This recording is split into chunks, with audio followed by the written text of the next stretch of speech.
राष्ट्र सर्वप्रथम जाग उठाए भारत और भारत उत्सव परिवार की ओर से सभी देशवासियों को रक्षाबंधन, स्वतंत्रता दिवस और श्री कृष्ण जन्माष्टमी की हार्दिक शुभकामनाएं। मुख्यमंत्री योगी आदित्यनाथ उत्तर प्रदेश में डायलिसिस और 35 एएनएम प्रशिक्षण केंद्र के उद्घाटन समारोह में शामिल हुए। मुख्यमंत्री योगी आदित्यनाथ ने राजधानी लखनऊ से प्रदेश में 35 नए एएनएम प्रशिक्षण केंद्र और 3 शहरों में मुफ्त डायलिसिस सेंटर का शुभारंभ किया। इसके साथ ही ओरल कैंसर की स्क्रीनिंग की सुविधा का भी शुभारंभ किया। मुख्यमंत्री ने कहा कि प्रदेश के हर नागरिक को स्वास्थ्य सुविधा उपलब्ध कराना सरकार का लक्ष्य है। हर जिले में डायलिसिस की सुविधा दी जाएगी। अभी 65 जिलों में डायलिसिस चल रही है। मुख्यमंत्री योगी ने कहा कि चिकित्सा कर्मी स्वास्थ्य विभाग की रीढ़ है, इसलिए प्रयास है कि गुणवत्ता परक चिकित्सा शिक्षा का इंतजाम हो। इसी के तहत प्रशिक्षण केंद्र से लेकर अन्य सुविधाओं का विस्तार किया जा रहा है।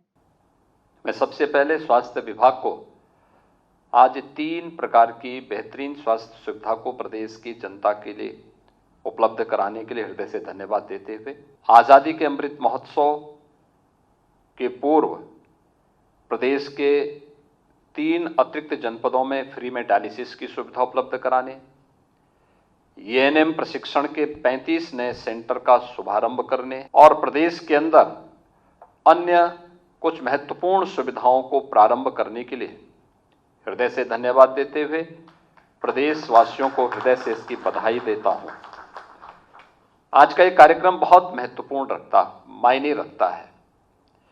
एएनएम की क्या भूमिका हो सकती है, यह हम सब इस बारे में देख सकते हैं कि यह जो प्रशिक्षित स्वास्थ्य कर्मी हैं, इन सब की उपयोगिता को हम लोगों ने तब समझा जब इस सदी की सबसे बड़ी महामारी के दौरान गांव-गांव में हम लोगों ने उस समय एक विशेष अभियान चलाया था स्क्रीनिंग का, और उस समय एएनएम और आशा वर्कर घर घर जाकर के, गांव हो या शहर, कोविड की चिंता किए बगैर इन लोगों ने पूरी ईमानदारी और प्रतिबद्धता के साथ उस समय कार्य किया था।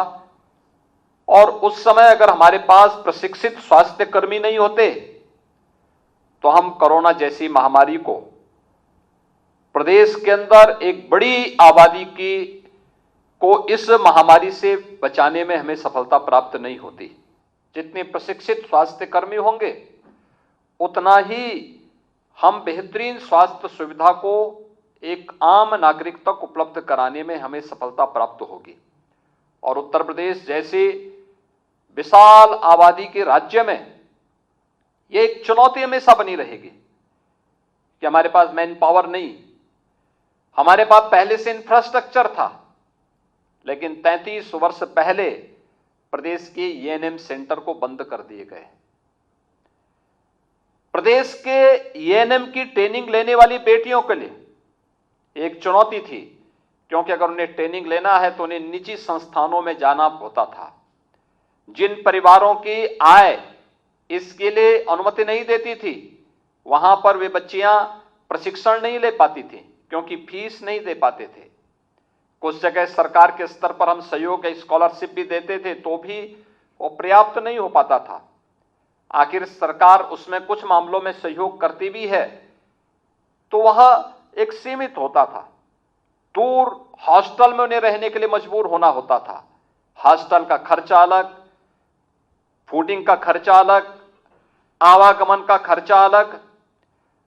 अब मुझे प्रसन्नता है कि आज एक साथ 35 एएनएम प्रशिक्षण केंद्र का शुभारंभ प्रदेश के अंदर होने जा रहा है।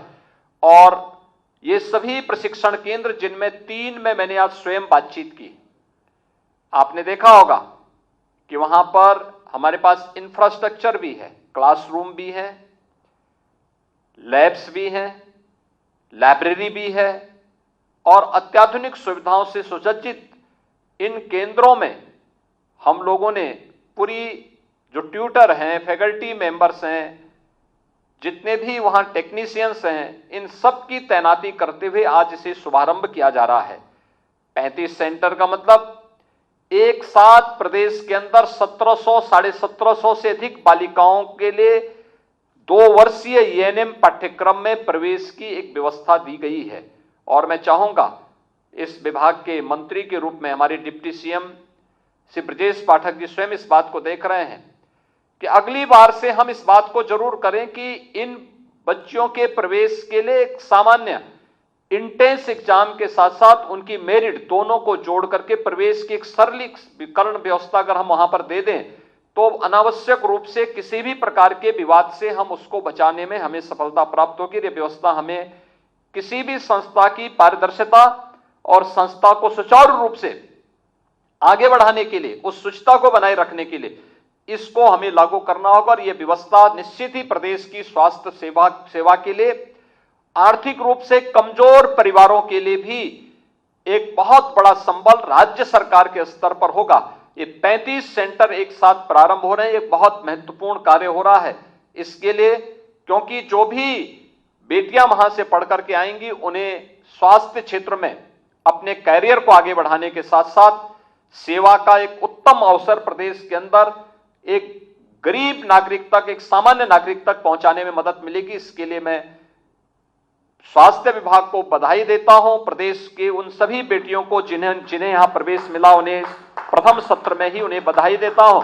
और एक केंद्र बेहतरीन सुविधा प्रदेश के अंदर उपलब्ध कराने में सफल होंगे, इसके लिए मैं अपनी शुभकामनाएं भी देता हूं। इंडिया दर्पण दैनिक हिंदी समाचार पत्र व मदर इंडिया पत्रिका परिवार की ओर से सभी राष्ट्रवासियों को रक्षाबंधन, स्वतंत्रता दिवस और श्री कृष्ण जन्माष्टमी की हार्दिक शुभकामनाएं। और अधिक खबरों के लिए आप हमारे YouTube चैनल दैनिक इंडिया दर्पण को अभी सब्सक्राइब करें और नोटिफिकेशन के लिए बेल आइकन को प्रेस करना ना भूलें।